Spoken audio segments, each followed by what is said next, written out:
Welcome back. The GOP keeps clocking in big victories. In fact, President Trump received 9 million more votes than in 2016 this year. The Senate likely holding on to its majority, and the House has already flipped at least 11 seats. This has many wondering how it's even possible for Joe Biden to win the presidential election, let alone get any more votes than any other presidential candidate in history, including President Barack Obama.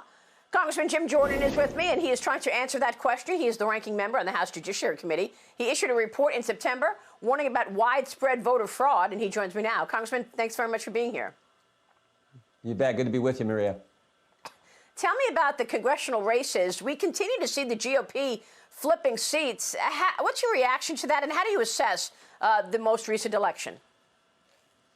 Well, I mean, we had good candidates. We had a number of good conservative women candidates all across the country. Yvette Harrell in New Mexico, Young Kim in California, Salazar in Florida. I mean, just good. When you run good candidates who campaign on the Trump agenda, on the Trump record, you get good results in the House. But I go back to what you said, Maria.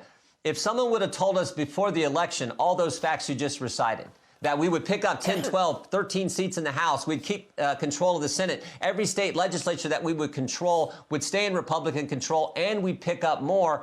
And President Trump would get 9 to 10 million more votes than he got in 2016, but still come up short. You just said, no way that's going to happen. No way that's going to happen. But that, in fact, is exactly what happened. And so that's why so many Americans, 73 million, have concerns about what took place in the presidential election and why it's important we get to the bottom of exactly what happened in Pennsylvania, Michigan, Wisconsin, Georgia, all these key swing states.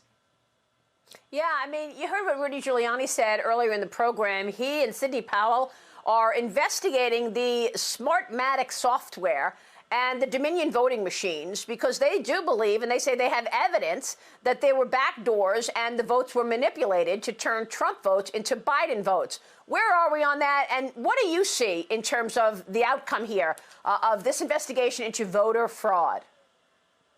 Let the process play out. We have a law. As you said, the Electoral College doesn't meet until 4 weeks from tomorrow. So let this play out. Remember, the Democrats spent 4 years on the Russian hoax. It seems to me we can spend 4 weeks on getting to the bottom of this election where so many Americans have concerns about what took place and what happened. So let the process play out. We got a recount in Georgia. We got court actions in Michigan and Pennsylvania. Let those play out and ask the key questions. I always say I'm involved in all kinds of investigations in the Congress, in the Oversight Committee, on the Judiciary Committee. One of the key questions you always ask is the why question. Why did certain things happen? Because that gets to motive. So why, for example, in Pennsylvania were some counties, voters in some counties allowed to cure their ballots, but other voters in other counties weren't? Why did they allow pre-canvass in some counties, but other counties they didn't? Why were certain temporary satellite offices set up for early voting in some counties, but not in others? And you can imagine which counties allowed this. It were the Democrat-run counties. So why did all that happen? Why, as you pointed out, on election night, it seemed like every state that kept counting,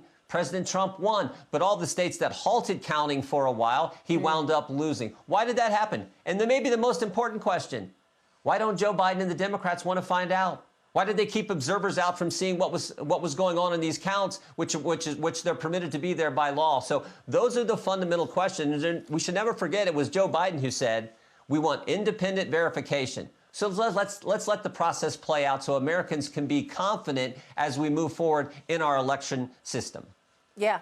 Well, I've said many times on this program and on Mornings with Marie on Fox Business that knowing what I know about what took place in 2016 makes it very difficult to just give them the benefit of the doubt. Now we have to go through the investigatory process, because after all of my reporting and investigating how they tried to take down a sitting president, it's impossible to follow what the media says after they've taken us through all of these rabbit holes. Collusion with Russia, an impeachment trial that had no crime, you know, as well as this Democrat wave.